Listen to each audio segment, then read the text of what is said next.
그녀를 알게 되는 순간 뭔가가 달라진다. 전에도 여자들을 만났고 연애도 해봤다. 손 떨지 않고 여자와 대화도 나눴다. 하지만 이 여자는 다르다. 단순히 매력적인 게 아니다. 지금까지 내게 관심을 준 여자 중 가장 매력적인 여자다. 그리고 그 생각이 머릿속에서 굳어지는 순간 이미 망한 거다. 네가 뭔가 잘못된 말을 해서가 아니다. 뭔가 잘못된 행동을 해서가 아니다. 네 안에서 일어난 변화 때문인데 너 자신조차 그걸 눈치채지 못했다. 자세가 달라졌다. 목소리가 변했다. 눈을 마주치는 방식이 너무 강렬해지거나 반대로 너무 회피하는 방향으로 바뀌었다. 웃음이 반박자 빨리 터져나왔다. 카카오톡 메시지가 점점 길어지고 더 신중해지고 더 많이 생각하고 쓴 흔적이 역력해졌다. 설명하지 않아도 될 것들을 설명하기 시작했다. 다른 여자들을 대할 때와 전혀 다르게 행동하기 시작했다. 그리고 그녀는 그걸 알아챘다. 너보다 먼저 알아챘다. 왜냐하면 여자들은 바로 그 변화를 감지하도록 정교하게 조율되어 있기 때문이다. 그리고 그 변화는 이 관계에서 누가 주도권을 쥐고 있는지를 그녀에게 모든 것을 말해줬다. 오늘은 바로 그 침묵의 실수에 대해 이야기할 것이다. 매력적인 여자를 앞에 두고 남자들이 저지르는 말 한마디 잘못하기 전에 이미 발생하는 그 실수. 그에게는 완전히 보이지 않지만 그녀에게는 완벽하게 명확한 그 실수. 잘 될 수 있었던 관계를 시작도 하기 전에 박살 내버리는 그 실수. 이건 기술에 관한 이야기가 아니다. 무슨 말을 해야 하는지, 어떻게 행동해야 하는지, 메시지를 얼마나 빨리 답해야 하는지의 문제가 아니다. 이건 더 깊은 무언가에 관한 이야기다. 어떤 기술로도 해결할 수 없는 무언가. 네가 무의식적으로 그녀가 네 수준 밖이라고 결정하는 순간 네 신경계에서 일어나는 일에 관한 이야기다. 그리고 그 무의식적이고 자동적이며 순간적인 결정이 왜 네가 저지를 수 있는 가장 값비싼 실수인지를 오늘 밝혀낼 것이다. 먼저 내면의 위계 변화에 대해 이야기해보자. 왜냐하면 모든 것이 여기서 시작되기 때문이다. 어떤 여자를 만나 끌리지만 압도당하지 않을 때 너는 평소처럼 행동한다. 너 자신이고 편안하다. 거절당할 두려움을 통해 모든 문장을 필터링하지 않는다. 그녀를 어떻게 감동시킬지 계산하지 않는다. 왜냐하면 그녀를 감동시키는 게 네 최우선 순위가 아니기 때문이다. 너도 그녀를 평가하는 만큼 그녀도 너를 평가하고 있다. 균형 잡힌 역학이다. 두 사람이 진짜가 있는지, 진정한 연결고리가 있는지 탐색하는 것이다. 그런데 더 깊은 무언가를 건드리는 여자를 만날 때, 끌림이 너무 강해서 거의 불안정한 느낌이 들 때, 내면의 위계가 바뀐다. 그녀를 평가하는 걸 멈추고 그녀를 위해 오디션을 보기 시작한다. 의식적으로 결정하지 않았는데도 내 머릿속에서 이미 그녀를 너 위에 올려놓은 거다. 그녀가 상이 된다. 너는 경쟁자가 된다. 그리고 그 변화는 겉으로는 완전히 보이지 않지만 그녀와 상호작용하는 내 방식의 모든 것을 절대적으로 바꿔버린다. 아마 너는 이걸 통제할 수 있다고 생각할지도 모른다. 열등감을 느끼지 않기로 그냥 결정할 수 있다고. 순수한 의지력으로 자신감을 강제할 수 있다고. 거울 앞에서 나는 충분해를 충분히 많이 반복하면 그 변화가 일어나지 않을 거라고. 그런데 심리학은 그렇게 작동하지 않는다. 그 변화는 의식 아래에서 일어난다. 뇌가 높은 가치를 감지하고 자동으로 그 가치를 추구하도록 행동을 조정한다. 이건 진화적 프로그래밍이다. 높은 가치의 짝을 더 강렬하게 쫓았던 조상들이 더 많이 번식했다. 이 본능은 배선으로 깔려 있다. 선택이 아니다. 그래서 너는 그녀 앞에 앉아 여유 있게 임하고 있다고 믿지만 내 비언어적 소통은 그녀가 너보다 위에 있다고 생각한다는 걸 고함치고 있다. 목소리가 평소보다 부드럽다. 눈이 더 크게 떠졌다. 조금 더 앞으로 몸을 기울인다. 별로 웃기지도 않은 것에 웃는다. 평소라면 내 의견을 내놓을 것들에 동의한다. 그리고 그녀는 이 모든 정보를 의식적으로 처리하지 않으면서도 느끼고 있다. 그녀가 내리는 결론은 이렇다. 이 남자는 내가 이미 상이라고 결정했네. 그리고 그 결론은 너와 함께하고 싶은 마음을 더 키우지 않는다. 오히려 줄인다. 이제 어찌하는 인정이 왜 반발을 불러오는지 설명해 주겠다. 왜냐하면 이건 직관에 반하기 때문이다.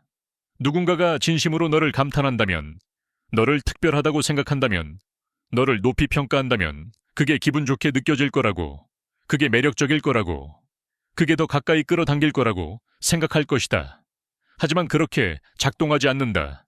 일관되게도 지속적으로도 그렇지 않다. 왜냐하면 인정은 진정으로 얻어졌다고 느껴질 때만 무게를 갖기 때문이다.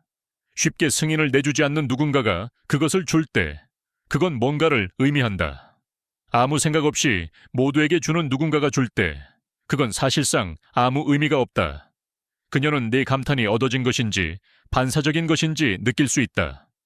그녀가 구체적으로 한 것이나 말한 것에 감동받은 건지, 아니면 그녀의 존재 자체에 감동받은 건지, 너의 감탄이 너무 쉽게 오면 그건 인정처럼 느껴지지 않는다. 칭찬으로 위장한 절박함처럼 느껴진다. 그리고 이게 역설을 만들어낸다. 너는 그녀에게 얼마나 좋아하는지 보여주면 그녀가 가치 있다고 느낄 거라고 생각한다. 그런데 실제로는 그녀와 똑같이 생긴 누구에게나 네가 그렇게 할 것 같다는 느낌을 준다. 너는 그녀를 보는 게 아니다. 너는 카테고리를 보고 있다. 그리고 그녀는 그걸 안다. 때때로 너를 놀랍게 할 만한 명확함으로 그걸 안다. 그녀는 이전에도 그 자리에 있어 봤다. 아마 여러 번. 남자들이 실제로 그녀를 알아가는 수고도 하지 않고 외모에만 반응했던 경험. 내 강렬한 초기 감탄은 그 카테고리에 너를 집어넣는다. 어떻게 생겼는지에 눈이 먼 또 다른 남자. 진짜 특별한지 알기도 전에 이미 특별하다고 결정해버린 또 다른 남자. 이제 비언어적 소통에 대해 이야기해보자. 왜냐하면 이것이 그녀가 이 모든 걸 감지하는 방식이기 때문이다. 소통이 말에 관한 것이라고 생각하는가? 올바른 문장을 구성하는 것. 하지만 말은 소통의 아마 10% 정도밖에 안 된다. 나머지는 전부 다른 것들이다. 어조, 리듬, 음량, 눈 맞춤, 몸의 각도, 제스처, 미세 표정, 말하기 전에 멈춤, 답하기 전에 숨. 이 모든 것이 그녀의 신경계에 의해 자동으로 처리되고 분류되고 네가 실제로 하는 말 아래에서 진짜 어떤 사람인지를 파악하는 데 사용된다. 받침대 위에 올려놓은 여자에게 말할 때 너의 비언어적 소통은 변한다. 목소리 톤이 부드러워진다. 무의식적으로 공격적인 태도가 그녀를 겁먹게 하거나 멀어지게 할 수 있다고 계산하기 때문이다. 리듬이 더 신중해진다. 매 단어 전에 생각하고 있기 때문이다. 자신감이 떨어진다. 하는 말이 충분히 좋은지 확신하지 못하기 때문이다. 진술을 질문처럼 끝낼 수도 있다. 무의식적으로 모든 말에서 그녀의 승인을 구하고 있기 때문이다. 그녀에게 말하는 게 아니다. 그녀를 위해 연기하고 매 문장 후에 그녀의 반응을 확인하고 있는 거다. 그리고 그녀가 듣는 건 이렇다. 불안함을 듣는다. 긴장감을 듣는다. 이 대화에 있을 자격이 있는지 완전히 확신하지 못하는 누군가를 듣는다. 내 말은 부드러울 수 있고, 농담은 재밌을 수 있고, 이야기는 흥미로울 수 있다. 하지만 그 모든 것 아래에서 배경 라디오 신호처럼 흐르는 감정적 주파수는 선명하다. 제발 나를 좋아해줘. 제발 나를 충분하다고 생각해줘. 제발 가지마. 그리고 그 주파수는 반발을 불러온다. 그녀가 잔인해서가 아니라 자신감 있는 남자들은 그 주파수를 내보내지 않기 때문이다. 이제 메시지에 대해 이야기해보자. 왜냐하면 여기서 그 실수가 증거로 기록되기 때문이다. 더 이상 네 머릿속이나 보디랭귀지 속에만 사는 게 아니다. 기록된다. 너는 그녀에게 메시지를 보내고 있다. 그녀가 좋고 몇 달 만에 대화한 가장 매력적인 여자다. 그리고 네 메시지에 무슨 일이 일어나는지 보라. 더 길어진다. 훨씬 더 길어진다. 명확하게 소통하려고 하기 때문이다. 오해가 없길 바라기 때문이다. 네 단어면 될 메시지가 네 단락이 된다. 짧은 문자를 보내야 할 때 에세이를 쓰고 있다. 문법적으로 완벽해진다. 맞춤법 오류를 확인한다.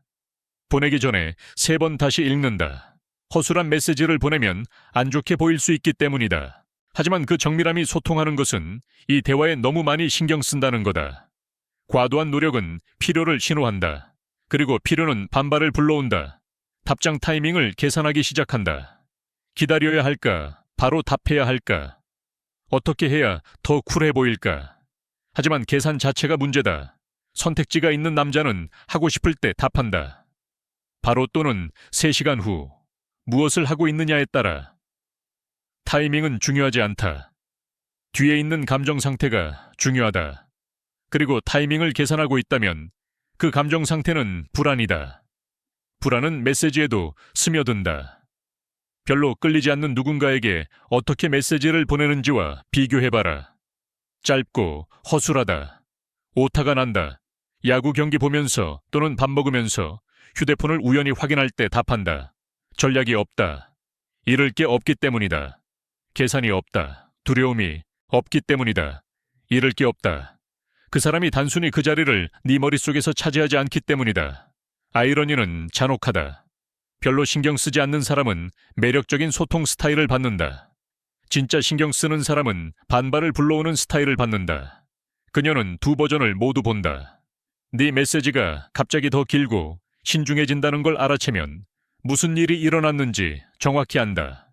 그녀를 더 중요하게 만들었고 그게 그녀의 끌림을 줄인다. 왜냐하면 너의 더 큰 투자가 더 적은 선택지를 신호하기 때문이다. 어떤 남자들은 기술에서 해결책을 찾는다. 책, 유튜브, 공략법, 도구 상제 기술을 연장처럼 쌓는다. 이제 준비됐다고 생각한다. 하지만 내면 기반 없는 기술은 기술이 없는 것보다 더 나쁜 걸 만들어낸다. 불일관성, 사람이 아닌 캐릭터를 연기하는 거다. 그리고 캐릭터는 압박 아래 무너진다. 그녀가 너를 시험하는 순간 캐릭터는 무너진다. 그녀는 대사를 외운 사람, 자신감을 개발하는 대신 줄을 배운 사람을 본다. 그건 아무것도 배우지 않은 것보다 더 반발을 일으킨다. 왜냐하면 이제 필요에 속임수까지 더해지기 때문이다. 여자가 전략이 예측한 대로 반응하지 않을 때 완전히 무너지는 남자들을 봤다. 모든 시나리오에 대한 대응 계획이 있었다. 단 하나를 제외하고. 어떻게 해야 할지 모를 때, 그리고 그 불확실성의 순간에 진짜 자아가 드러났다. 불안하고 매달리는 자아, 좋아해줘라고 애원하는 자아, 그리고 기술로 쌓아 올린 모든 것이 무너졌다. 매력적인 여자들과의 자신감은 전략을 배우는 것에서 오지 않는다. 매력적인 여자들에게 마음이 부서지는 것에서 온다. 이건 아무도 듣고 싶지 않은 부분이다. 대부분이 존재하지 않는 지름길을 찾아 건너뛰는 부분. 지름길은 없다. 거절을 받아야 한다. 마음이 부서져야 한다. 누군가를 받침대 위에 올려놓고 그녀가 관심을 잃는 걸 보고 왜 그런지 이해하는 고통을 느껴야 한다.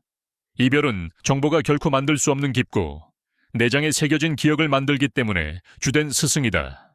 고통이 덕스럽기 때문이 아니다. 고통받는다고 자동으로 더 나은 사람이 되기 때문도 아니다.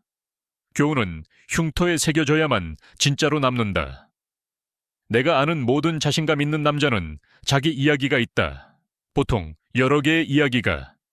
그의 연기를 꿰뚫어 본 여자들. 그 당시엔 이해하지 못한 이유로 관심을 잃은 여자들. 기술을 더 배우는 대신 진정으로 변화하도록 강요한 결정적인 이별이 된 여자들. 그 여자들은 실패로 위장한 스승이었다. 그들의 거절은 그들이 받은 가장 값비싼 선물이었다.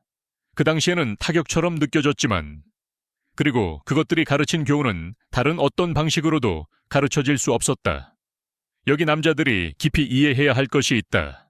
여자들은 남자를 빚는다. 의도적으로가 아니다. 의식적으로도 아니다. 어떤 행동에는 반응하고 다른 행동에는 반응하지 않는 방식으로 주는 피드백을 통해서다. 너를 거절한 여자가 너무 필요하다는 이유로 필요에 대해 가르쳤다. 방향이 없다는 이유로 관심을 잃은 여자가 목적에 대해 가르쳤다. 너무 받침대 위에 올려놓아서 지루해진 것에 바람을 핀 여자가 자기 존중에 대해 가르쳤다. 책에 있는 교훈이 아니다. 고통으로 새겨진 교훈이다. 그리고 그것만이 진정으로 행동을 변화시킨다. 오늘의 네가 부분적으로 너를 거절한 여자들에 의해, 남은 여자들에 의해, 떠난 여자들에 의해 조각되었다. 각자 내 자신에 대한 무언가를 보여줬다. 각자 너의 반응 방식에 따라 진화 또는 퇴보를 강요했다. 상상해봐라. 매력적인 여자를 얻었다. 모든 예상을 깨고 그녀가 너를 선택한다. 관계가 시작된다. 그리고 끔찍한 일이 일어난다. 발표하지도 않았고 의식적으로 결정하지도 않은 일. 그녀가 네 중심이 된다. 단지 여자친구가 아니다. 네 이유, 네 목적, 네 삶이 공존하는 것이 된다. 취미가 있었는데 더 이상 그렇게 중요해 보이지 않는다. 친구들이 있었는데 그녀와 시간을 보내는 게 더 좋다. 야망이 있었는데 그녀가 옆에 있을 때는 덜 시급하게 느껴진다. 이게 낭만적으로 느껴진다. 사랑처럼 느껴진다. 끝의 시작이다. 여자들은 중심이 되고 싶어 하지 않는다. 중심을 가진 남자를 보완하고 싶어 한다. 여자가 남자의 삶에 어울리는 것과 여자가 남자의 삶이 되는 것 사이에는 근본적인 차이가 있다. 첫 번째 위치는 매력적이다. 두 번째는 숨막힌다. 그녀가 네 중심이 될 때 그녀가 좋아하게 된 남자의 길을 그만둔다. 너를 흥미롭게 만들었던 방향을 잃는다. 그녀 주위를 도는 위성이 된다. 그리고 아무도 자신의 위성에 끌리지 않는다. 그녀는 어딘가로 가고 있는 남자, 그녀를 동행하도록 초대한 남자를 원했다. 이제 그녀와의 관계 속에서만 존재하는 남자를 받았다. 누군가의 전부가 되어야 하는 압박은 견딜 수 없다. 그리고 그 압박이 그녀를 떠나게 만든다. 이래서 강하게 시작된 관계들이 시간이 지나면서 종종 약해지는 거다. 사랑이 사라져서가 아니라 남자의 중심이 바뀌었기 때문이다. 목적을 추구하는 걸 멈추고 그녀의 승인을 추구하기 시작했기 때문이다. 그녀를 삶의 한 참여자가 아닌 삶의 중심점으로 만들었기 때문이다. 모든 여자는 보완에서 대체물이 되었을 때를 느낄 수 있다. 누군가의 삶에 있는 것에서 누군가의 삶 그 자체가 되었을 때를. 그리고 그 느낌이 끌림을 한 방에 죽인다. 매력적인 여자에게 진짜 끌림을 유지하는 것은 안정감을 필요로 한다. 지루한 안정감이 아니다. 자신이 누구인지, 무엇을 원하는지, 어디로 가는지 아는 남자로부터 오는 안정감. 여자들은 너를 장기적 가능성에 대해 평가한다. 의식적으로도, 의도적으로도 아니지만 지속적으로. 그녀의 끌림은 시간이 지남에 따라 너 자신을 파트너로서 어떻게 나타내는지에 대한 평가에 의해 형성된다. 어려움을 견딜 만큼 안정적인가?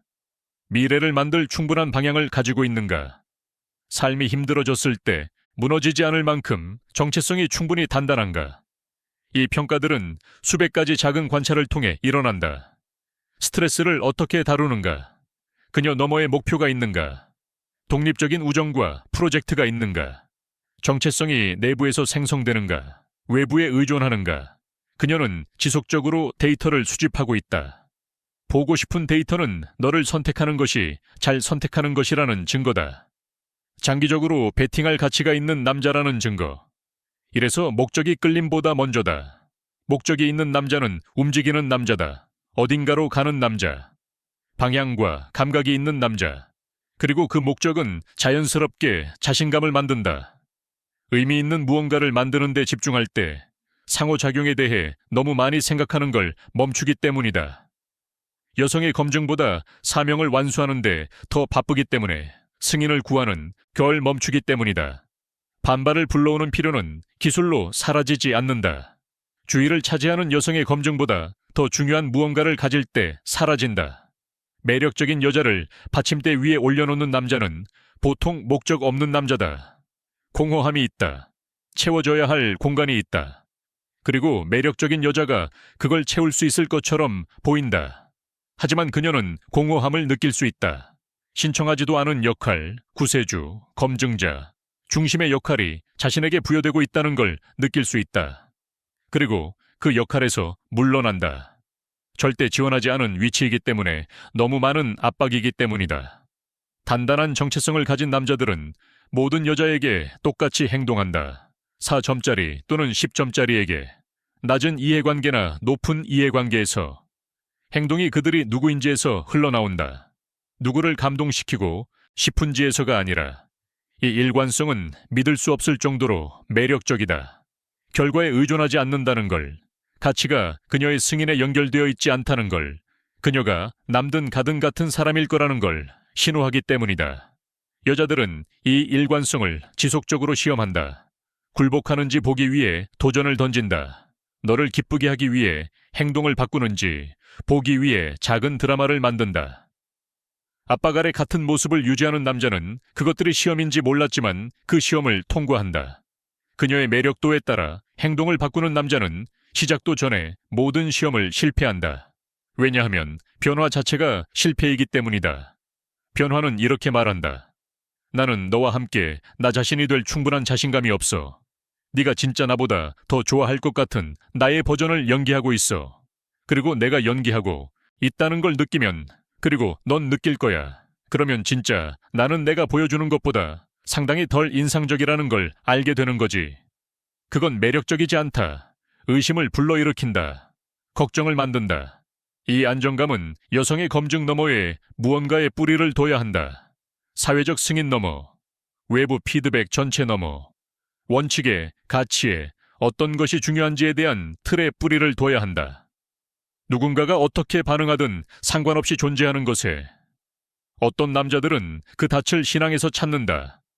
어떤 이들은 철학에서, 어떤 이들은 목적 있는 일에서, 어떤 의견보다 더 중요한 무언가를 만드는 것에서.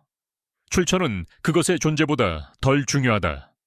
중요한 건 내부에서 너를 정의하는 무언가가 있다는 것이다. 그녀가 답장을 하든 안 하든 의존하지 않는 무언가.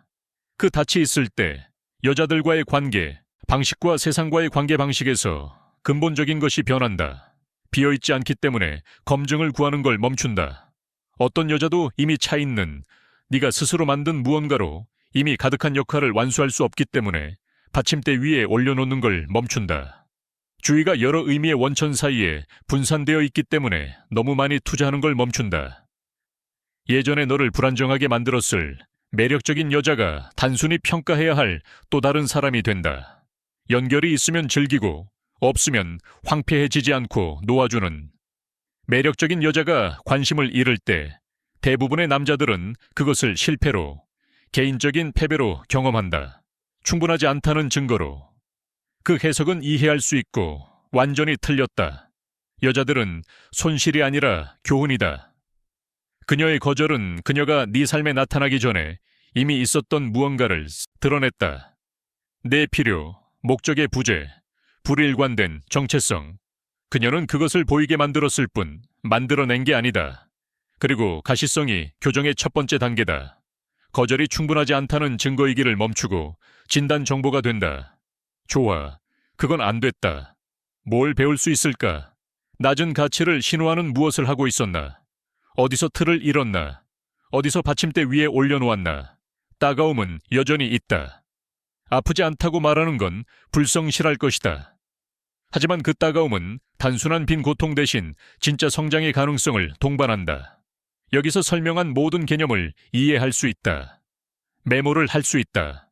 외출 전에 다시 읽기 위해 이 내용을 저장할 수 있다.